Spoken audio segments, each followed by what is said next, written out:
Again, down on your mat, we'll start in reverse pigeon. You can take your calf out and let your thigh roll to the inside of your calf. Take your hands back behind you and we'll lift the heart and breathe.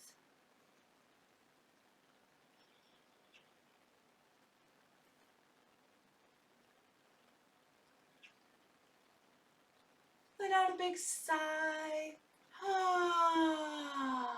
Anchor down through the front of your knees, squeezing your glutes, opening once more through the front of the thigh and the hip.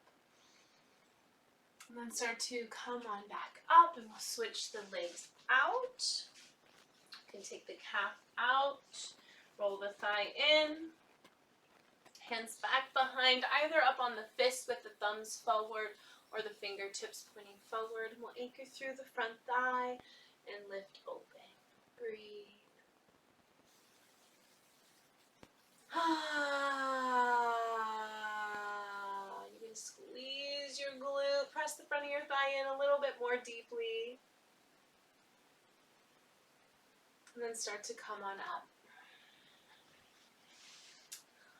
Uncross, we'll take right leg in front of left leg. This will be our level 1.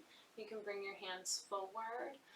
And if you're just really open here, then we'll do logs of fire. You can flex your toes back and stack ankle over knee, ankle under knee. So you pick if you're stacked here or if you have them laid out this way. Wherever you're at, we'll sit up really, really tall and then start to come forward. Take your right hand to the outside of your left knee, and again, we'll sit up really tall, maybe folding to the side with a long spine.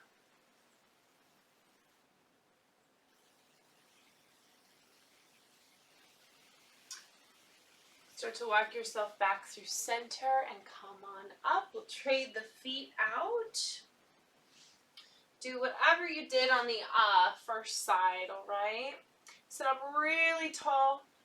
Take the hands in front of you. We'll come forward.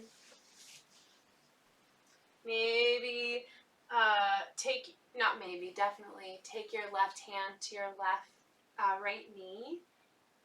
And we'll twist, open here, maybe leaning towards the right side of your mat. Inhale, long spine, stretch your head forward. Exhale, surrender down a little bit more as you actively anchor through both of your sit bones. Lock yourself back through center. We'll come on up to sit. Wonderful. All right, so this time we're going to stack the knees one over the next. All right, so work your sit bone, both sit bones down evenly. Even if your legs get all funny or you have to round a little bit, that's okay. Get both of those sit bones down, and then from there, start to lift up nice and tall. Beautiful. And this is called reverse cow face pose. It's a little funny. We're going to take the left hand behind the back, if you have your left leg on top, that is. And then tap your back with your right hand, and we'll sit up really tall here. Let out a sigh. We'll take one more deep breath cycle, bringing the attention down the body into the pelvis. And then slowly start to release. All right, shake those legs out as you move through center, and we'll switch the grip, taking the right leg on top.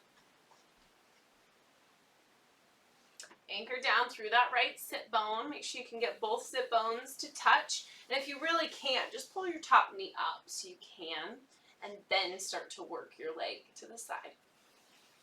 Take your right hand, tap your back. So you're taking your knuckles to your back. Then we'll tap. Breathe. Maybe you hold on to your clothes. Maybe your fingertips touch a tiny little bit. Wherever you're at, just breathe.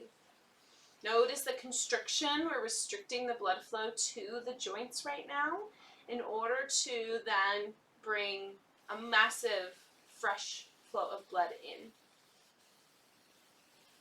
We'll take one more breath cycle, breathing down into the pelvis, anchoring into your mat with your sit bones, and start to release.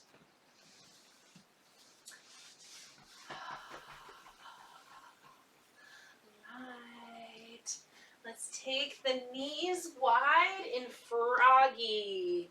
So you can climb to your elbows, let your knees go wide, and you want to squeeze your butt cheeks out, up and in. That didn't make a lot of sense, but basically the outsides of your hips, this outside part, lift it. Like you're lifting away from the mat ever so slightly. And it makes it harder, more intense, more breathe. It's just a little healthier for the nervous system, really.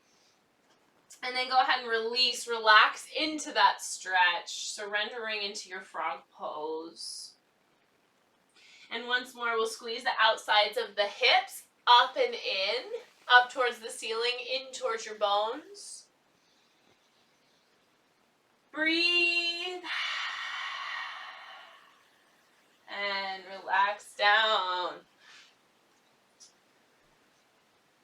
All right, wonderful work. I'll see you next time.